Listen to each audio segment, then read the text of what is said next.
2022 সালে Borussia Dortmund ছেড়ে Manchester সিটিতে যোগ দিয়েছিলেন আর্লিং হ্যালান্ড। অভিষেক মৌসুমে 36 গোল করে জিতে নিয়েছেন গোল্ডেন বুট। পরের মৌসুমে 9 গোল কম করলেও গোল্ডেন বুট হাতছাড়া হয়নি তার।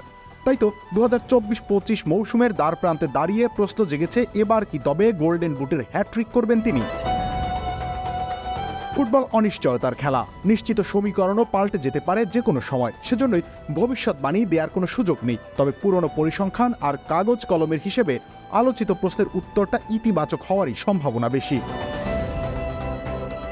মোহাম্মদ সালাহ, কোল পামার, আলেকজান্ডার ইসাক কিংবা অলি ওয়াটকিনসন, গোল্ডেন বুটের লড়াইয়ে এই তারকারাও আছেন। তাদের সামর্থ্য নিয়ে প্রশ্ন বা সংশয়ের সুযোগ নেই। কিন্তু তুলনা যখন হালান্ডের সাথে, তখন দেখা যায় এরা কেউই তার মতো প্রলিফিক স্ট্রাইকার নন। যে কোনো অ্যাঙ্গেল থেকে বল জালে জড়াতে পারেন তিনি, গড়পড়তা ক্রস থেকেও গোল আদায় করতে পারেন। খামেরা তো দাগ হয় কিভাবে? এই যে ভাবি, দাগও যাবে রাগও যাবে, নিন চাকা super white. Kevin De Bruyne এক্ষেত্রে গুরুত্বপূর্ণ ফ্যাক্টর বটে। গত 2টি গোল্ডেন বুট জেতার ক্ষেত্রে নরওয়ে তারকাকে অতিমানবীয় সাহায্য করেছেন তিনি। এমনকি দুজনের মধ্যে টেলিপ্যাথিক যোগাযোগ রয়েছে, সেই গুঞ্জনও রয়েছে। তাই তো ডি ব্রুইনা আসন্ন আসরে খেললে আরও একবার সর্বোচ্চ গোলদাতা হওয়া কঠিন হবে না তার জন্য। লিঙ্ক আপের ক্ষেত্রে এই তরুণের ঘাটতি আছে, সেটা মানতেই হবে। কিন্তু গোলমুখে তার মতো নিখুঁত এবং হিংস্র বোধহয় ফুটবল বিশ্বেই আর কেউ নেই আপাতত।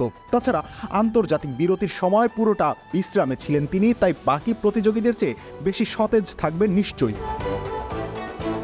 গত মৌসুমে নিজের সেরা ছন্দে ছিলেন না আর্লিং হালান্ড। চোটের কারণে উল্লেখযোগ্য একটা সময় মাঠের বাইরেও ছিলেন। তবুও 5 গোলের ব্যবধানে গোল্ডেন বুট জিতেছেন তিনি। প্রিমিয়ার লিগের বাকি স্ট্রাইকারদের চেয়ে কতটা এগিয়ে তিনি, সেটার বুঝিয়ে বলার অপেক্ষা রাখে না। সেজন্যই 2024-25 মৌসুমে তাকে গোল্ডেন বুট হাতে না দেখা গেলেই বরং অবাক হতে হবে। রবিউল ইসলাম রনি, খেলা 71।